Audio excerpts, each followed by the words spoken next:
세계 정세해부에 다시 오신 것을 환영합니다. 저는 전재현입니다. 존경하는 여러분, 불과 몇 시간 전만 해도 미군의 전쟁에 톱니바퀴는 마침내 이란을 정면으로 겨냥한 대규모 군사작전과 함께 공식적으로 돌아가기 시작했습니다. 우리의 최우선 목표는 이란 정권으로부터 임박한 위협을 제거함으로써 미국 국민을 보호하는 것입니다. 위대하고 자긍심 강한 이란 국민에게 전합니다. 우리가 이 임무를 완수하는 즉시 여러분의 정부를 여러분 스스로 접수하십시오. 그것은 여러분의 정당한 권리입니다. 이것은 여러 세대에 걸쳐 찾아오기 어려웠던 어쩌면 유일한 기회일지도 모릅니다. 미국은 압도적 힘과 파괴적 화력으로 여러분을 지지하고 있습니다. 이것이 바로 미국 대통령 도널드 트럼프가 토요일 새벽 소셜미디어에 올린 영상에서 내놓은 강경한 선언이었습니다. 그는 전 세계를 향해 오래전부터 여론이 예견해왔던 이란 본토에 대한 공격을 미국이 개시했다고 공식 발표했습니다. 솔직히 말해 이건 외교 성명이라기보다 액션 영화 예고편 같은 오프닝 멘트에 더 가깝습니다. 길이 8분짜리 영상에서 트럼프 대통령은 미 국방부가 속죄의 분노 작전이라고 명명한 이번 작전을 정당화하기 위해 날카로운 논리를 제시했습니다. 그는 이란 정권이 오래전부터 미국 국민과 동맹국뿐 아니라 이란 국민 자신에게도 위협이었다고 주장했습니다. 동시에 지난 1월 시위에서 수천 명이 목숨을 잃었다는 점을 근거로 들었습니다. 트럼프는 이란이 핵무기 프로그램을 재건하려 하고 유럽과 미국까지 타격할 수 있는 장거리 미사일을 개발함으로써 더 큰 위험을 만들고 있다고 비난했습니다. 그리고 마지막으로 이란 국민이 정권을 전복하라고 절박하게 촉구하면서 과거 시위 때 자신이 했던 호소를 다시 반복했습니다. 네, 전복하라는 말이 마치 공연의 클라이맥스에서 관객에게 일어나 박수치라고 외치는 것처럼 들릴 정도였습니다. 그 직후 이스라엘 총리 베냐민 네타냐후 또한 소셜미디어에 영상을 올려 이란의 위협에 대한 유사한 논점을 재확인했고 역시 이 나라 국민이 나서서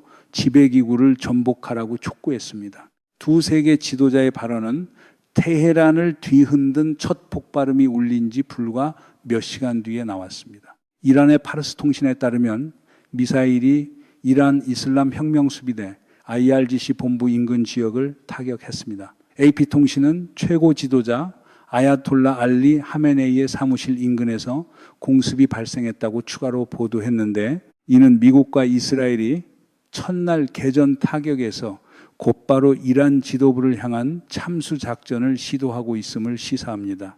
2026년은 우리가 단 한 초도 쉬지 못하게 하기로 마음먹은 것 같습니다. 지정학 방송 편성표가 딱 한국 드라마처럼 다음 회차가 늘 더 세게 들어오는 분위기입니다. 그러므로 우리가 지금까지 알고 있는 것, 아직 어둠 속에 남아있는 것, 그리고 이번 공격이 지역 전체에 갖는 의미를 함께 점검해 보겠습니다. 지금 시점까지의 정보부터 시작하겠습니다. 현재 시각은 중부 유럽 시간으로 오후 2시에 가깝습니다. 여러 소식통의 보고에 따르면 공격은 테헤란 현지 시간 오전 8시경 시작되었습니다.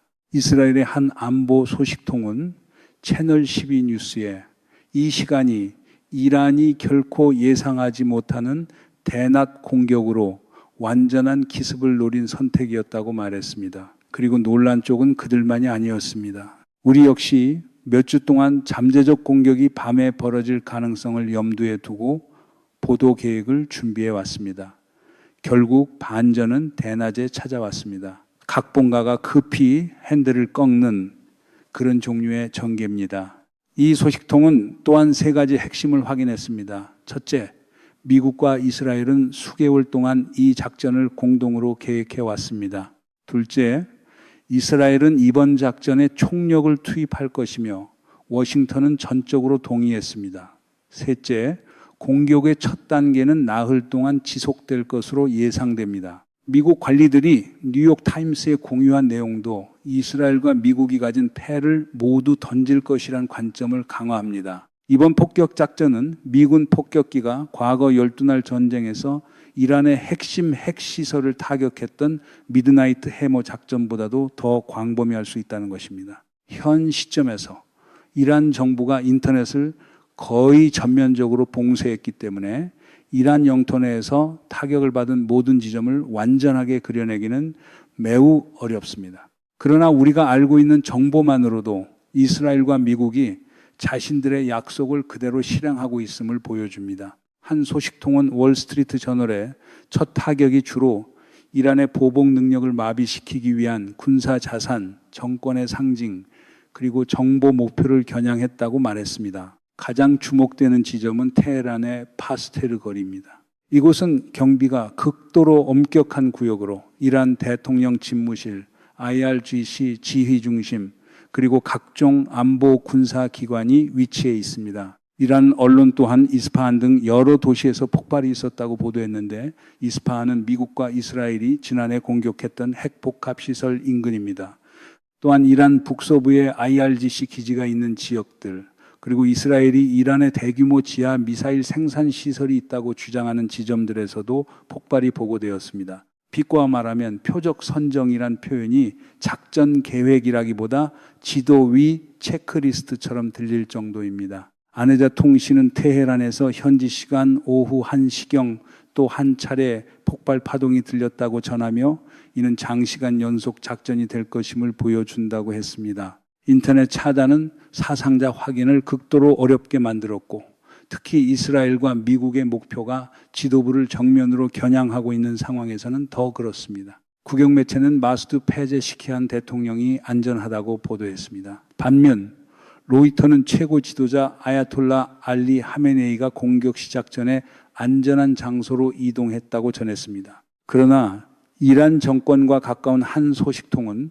IRGC 일부 지휘관과 정치 인사들이 사망했다고 밝혔습니다. 이스라엘의 채널 12는 익명의 안보 소식통을 인용해 이번 공격이 핵심 고위 지휘관 제거에서 매우 높은 성공률을 거뒀다고 전하며 이 방향의 보고를 사실상 확인한 듯한 흐름을 보였습니다. 현재까지 이스라엘 측 소식통들은 IRGC 사령관, 국방 및 정보장관, 그리고 핵 협상 대표가 사망자 명단에 포함됐다고 말하고 있습니다. 물론 전쟁 중에 확인은 인터넷 루머만큼이나 빠르게 달립니다. 다만 이번에는 그 속도에 실제 폭발음이 함께 섞여 있다는 점이 다를 뿐입니다.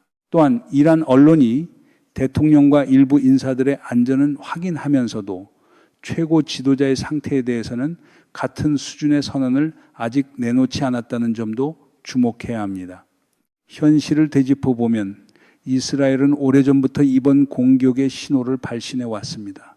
이란의 핵심 대리 세력인 헤즈볼라를 겨냥한 공습이 그 예입니다.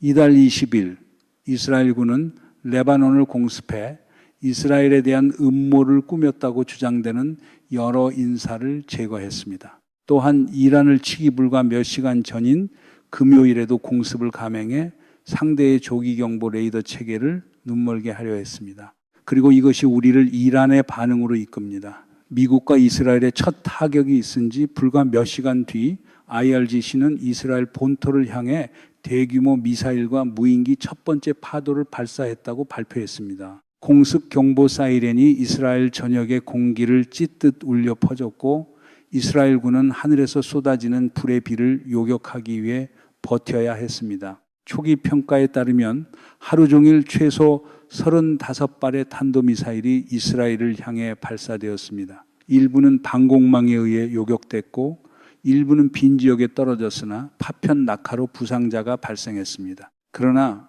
이란의 분노는 이스라엘 국경선에서 멈추지 않았습니다.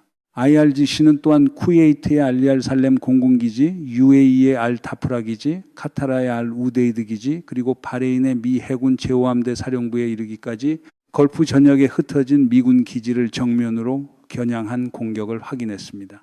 아부다비, 쿠웨이트, 도하, 심지어 인근 지역에서도 날카로운 폭발음이 들렸습니다. 카타르 국방부가 이란 미사일을 성공적으로 요격했다고 발표한 반면 UAE는 아부다비에서 탄두 요격 시도 과정 이후 민간인 1명이 사망했다고 기록했습니다. UAE는 이를 노골적인 주권 침해라고 규정하며 적절한 대응 권리를 전면적으로 보유한다고 밝혔습니다. 바레인과 카타르 역시 공격을 강력히 규탄했고 특히 바레인은 이를 위험하고 독이 든 배신 행위라고 불렀습니다. 걸프 지역에서 나온 영상들은 바레인과 아부다비 인근에서 최소한 일부 타격이 목표에 명중했음을 보여줍니다. 가장 중요한 것은 현재까지 이러한 공격이 핵심 석유 및 에너지 인프라에 직접적인 영향을 주지는 않았다는 점입니다. 이는 이란이 현 단계에서는 경제 목표를 의도적으로 피했을 가능성 혹은 미사일이 목표에 도달하기 전에 제때 요격됐을 가능성을 시사합니다. 다시 말해 메시지를 보내되 아직은 전 세계의 전기요금 고지서를 불태우는 버튼은 누르지 않은 셈입니다. 적어도 지금은 그렇습니다. 그러나 걸프 여러 국가의 발표에 따르면 지역 정부들은 이제 이란에 맞서기 위해 미국과 함께 군사연합에 합류할 수도 있습니다. 이제 질문은 이것입니다. 이란은 긴장을 더 끌어올릴 수 있는 다른 패를 무엇으로 들고 있습니까? 우리가 알고 있듯 이스라엘은 대리 세력의 개입을 차단하려 애쓰고 있습니다. 하마스는 작년 10월 7일 사건 이후 이스라엘군의 강력한 타격으로 상당 부분 마비된 듯 보입니다.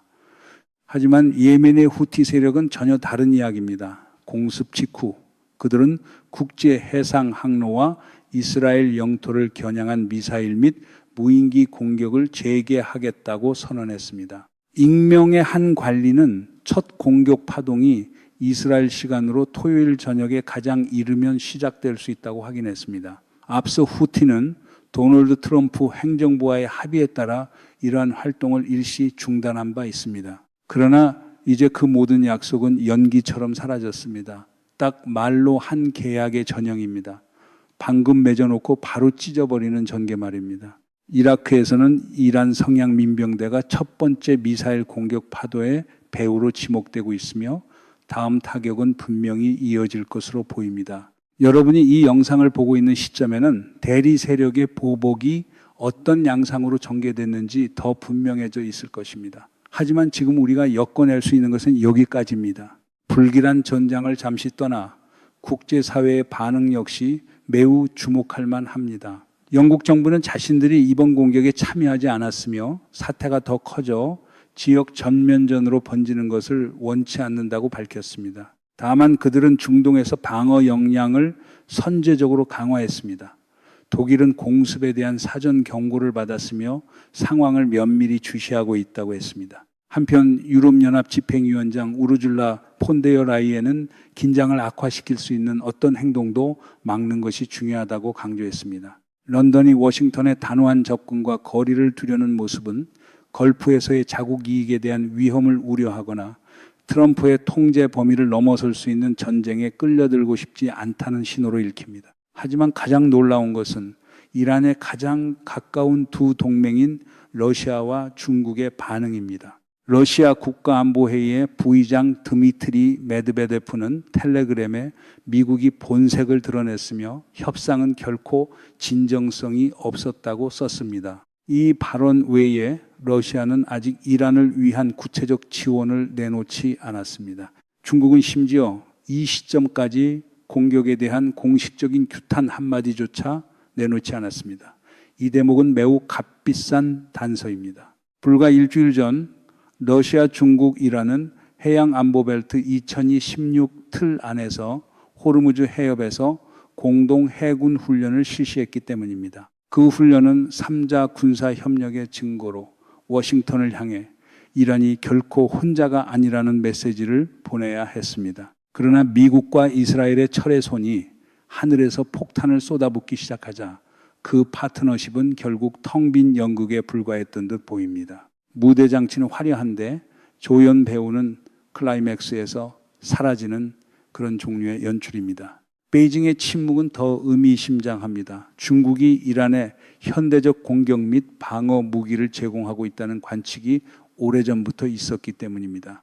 심지어 이란은 충돌 직전 중국의 초음속 대함 순항 미사일 CM-300이 구매를 거의 마무리할 뻔했다는 이야기까지 나옵니다. 이 미사일은 방공망을 피하기 위해 저고도로 비행할 수 있고 항공모함을 격침하도록 특별히 설계된 것으로 알려져 있습니다.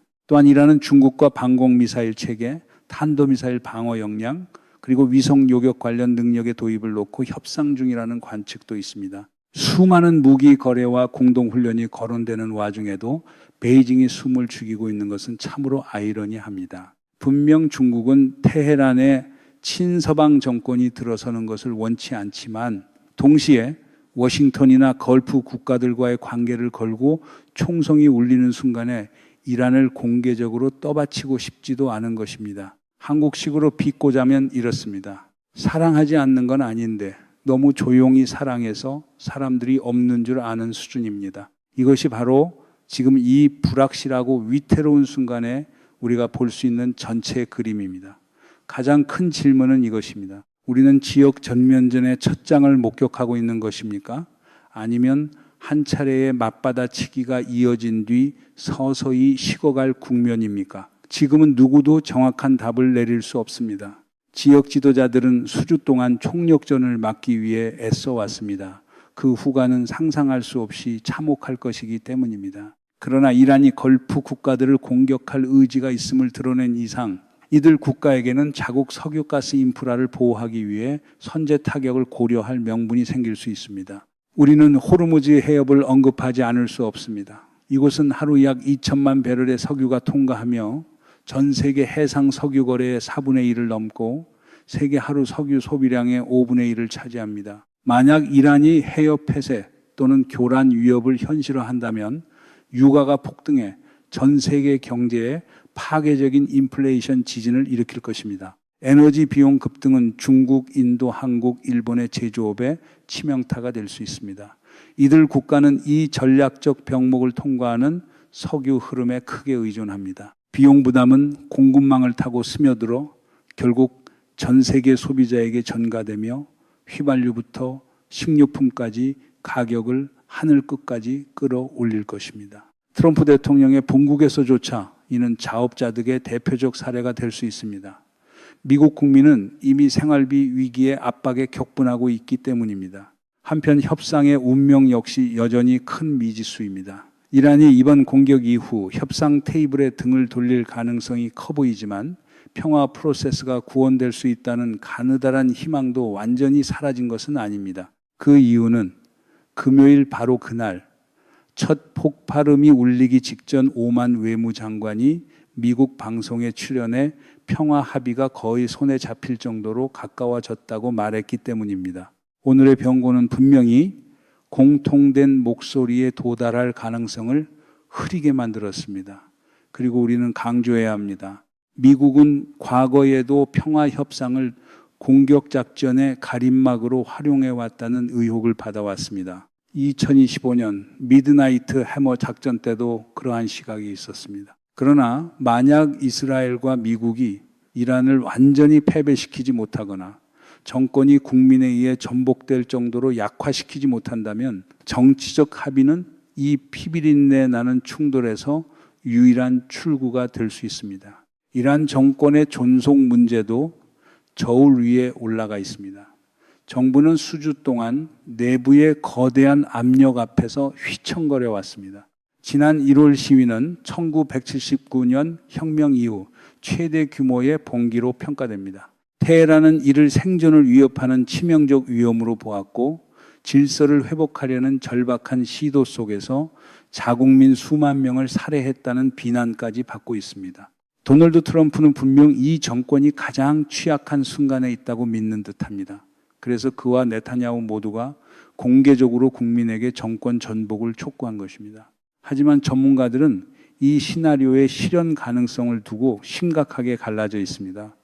존스 홉킨스 대학교의 부교수 NB 조리는 이슬람 공화국이 시위 이후 통제력을 재확립했으며 즉각 붕괴 조짐은 보이지 않는다고 주장합니다. 반면 다른 분석가들은 정권이 폭력으로 반대 목소리를 억누를 수 있더라도 시위의 위협을 과소평가해서는 안 된다고 경고합니다. 시위는 정권의 치명적 약점을 드러냈고 체제의 장기 생존 가능성을 그 어느 때보다 불안정하게 만들었기 때문입니다. 요컨대 이란 정권이 이 폭풍을 견뎌낼 수 있느냐는 우리가 예측할 수 없는 요소들에 달려 있습니다. IRGC 고위 지휘관이나 정치 엘리트가 이탈할 것인가? 보안기관이 결속을 유지할 것인가? 아니면 압력에 의해 붕괴할 것인가? 그리고 가장 중요한 질문입니다. 외부의 군사력이 정권의 집계를 약화시킨 상황에서 이란 국민이 다시 일어설 것인가? 트럼프는 그들이 그렇게 할 것이라고 베팅합니다. 그러나 역사는 종종 반대를 증명해 왔습니다. 외부의 군사 개입은 사람들이 그 정권을 얼마나 증오하든 오히려 국민을 정부 쪽으로 더 밀착시키는 결과를 낳기도 합니다. 바깥에서 뺨을 맞을수록 안쪽에서는 서로 껴안게 되는 역설 같은 것입니다. 그 다음은 이란 정권이 실제로 붕괴한다면 무엇이 벌어지느냐의 문제입니다. 트럼프 대통령은 미래에 대한 구체적 로드맵을 전혀 제시하지 않았고 이스라엘도 마찬가지입니다.